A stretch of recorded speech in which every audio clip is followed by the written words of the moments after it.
नमस्कार, भक्ति शक्ति आस्था चैनल में आपका स्वागत है। आइए शुरू करते हैं दुर्गा सप्तशती का नवा अध्याय, निशुंभ का वध। हे ऋषिराज, आपने रक्त बीज के वध से संबंध रखने वाला वृतांत मुझे सुनाया। अब मैं रक्त बीज के मरने के पश्चात क्रोध में भरे हुए शुंभ व निशुंभ ने जो कर्म किया वह सुनना चाहता हूँ। महर्षि मेधा ने कहा, रक्त बीज के मारे जाने पर शुंभ और निशुंभ को बड़ा क्रोध आया और अपनी बहुत बड़ी सेना का इस प्रकार सर्वनाश होते देख निशुंभ देवी पर आक्रमण करने के लिए दौड़ा। उसके साथ बहुत से बड़े बड़े असुर देवी को मारने के वास्ते दौड़े। महापराक्रमी शुंभ अपनी सेना सहित चंडिका को मारने के लिए बढ़ा।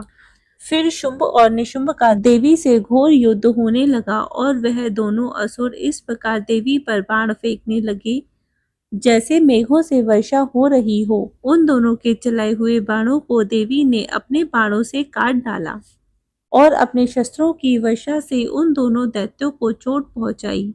शुंभ ने तीक्ष्ण तलवार और चमकती हुई ढाल लेकर देवी ने अपने बाण से शुंभ की तलवार व ढाल दोनों को ही काट डाले। तलवार और ढाल कट जाने पर निशुंभ ने देवी पर शक्ति का प्रहार किया। देवी ने अपने चक्र से उसके 2 टुकड़े कर दिए। फिर क्या था, दैत्य मारे क्रोध के जल भुन गया और उसने देवी को मारने के लिए शूल फेंका, किंतु देवी ने अपने मुक्के से उसको चूर चूर कर डाला। फिर उसने देवी पर गदा से प्रहार किया। देवी ने त्रिशूल से गदा को भस्म कर डाला। इसके पश्चात वह फरसा हाथ में लेकर देवी की ओर लपका। देवी ने अपने तीखे बाणों से उसे धरती पर सुला दिया।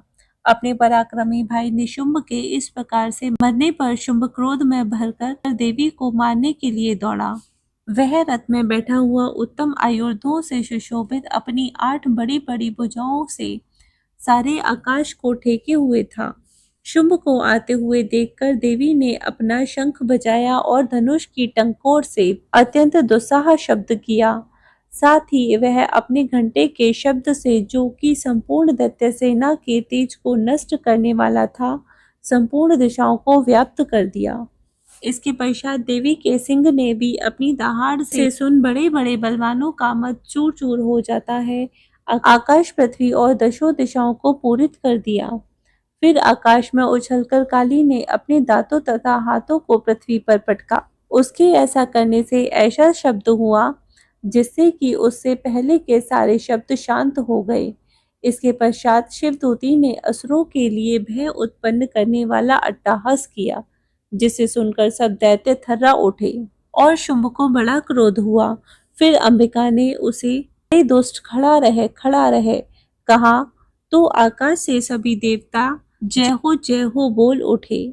शुंभ ने वहां आकर ज्वालाओं से युक्त एक अत्यंत भयंकर शक्ति छोड़ी, जिसे आते देखकर देवी ने अपनी महोल्का नामक शक्ति से काट डाला। हे राजन, फिर शुंभ के सिंहनाद से तीनों लोक व्याप्त हो गए और उसकी प्रतिध्वनि से ऐसा घोर शब्द हुआ जिसने इससे पहले के सब शब्दों को जीत लिया।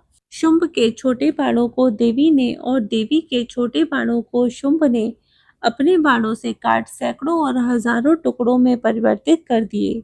इसके पश्चात जब चंडिका ने क्रोध में भर शुंभ को त्रिशूल से मारा तो वह मूर्छित होकर पृथ्वी पर गिर पड़ा। जब उसकी मूर्छा दूर हुई तो वह धनुष लेकर आया और अपने बाणों से उसने देवी, काली तथा सिंह को घायल कर दिया। फिर उस राक्षस ने 10,000 भुजाएं धारण करके चक्रादि आयुधों से देवी को आच्छादित कर दिया।